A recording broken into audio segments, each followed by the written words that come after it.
अपनी किताब daughter of east में लिखती है कि हमें इसके बारे में पता था, लेकिन मैं और मेरी वालदा इसको एक्सेप्ट नहीं कर सकते थे और उसका मतलब सिर्फ एक ही था कि वो मेरे बाबा को फांसी देना चाहते हैं। फिर उन्हें गाड़ी में बिठाकर जेल लाया गया। तलाशी के बाद उन माँ बेटी को जुल्फकार अली भुट्टो से मिलने की इजाजत दी गई। जुल्फकार अली भुट्टो और उनकी फैमिली के दरमियान तकरीबन 5 फीट की दूरी थी।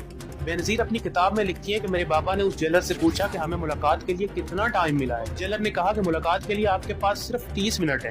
तो जुल्फकार अली भुट्टो ने उनसे कहा कि जेल के कानून के मुताबिक फांसी से पहले फैमिली वालों से मिलने के लिए 1 घंटा दिया जाता है। इस पर उस जेलर ने कहा कि मुझे ऐसा ही हुक्म मिला है कि आपको 30 मिनट से ज्यादा का वक्त ना दिया जाए। उस टाइम भुट्टो जमीन में एक मैट्रेस के ऊपर बैठे हुए थे और उनके कमरे से बाकी सारी चीजें हटा दी गई थी। बेनजीर ये भी लिखती है कि मेरे बाबा ने मेरी लाई हुई किताबें और मैगजीन मुझे वापस कर दी। वो ये चाहते थे कि मेरी लाई हुई किसी चीज को भी कोई हाथ ना लगाए। और बेनजीर ये भी लिखती है कि उन्होंने कुछ सिगार मुझे वापस कर दिए थे और उन्होंने कहा कि मेरे पास शाम को पीने के लिए एक सिगार पड़ा हुआ है। बेनजीर ये भी कहती है कि मेरे वालिद मुझे अपनी शादी की अंगूठी भी दे रहे थे, लेकिन मेरी वालदा ने उन्हें ऐसा करने से रोक दिया।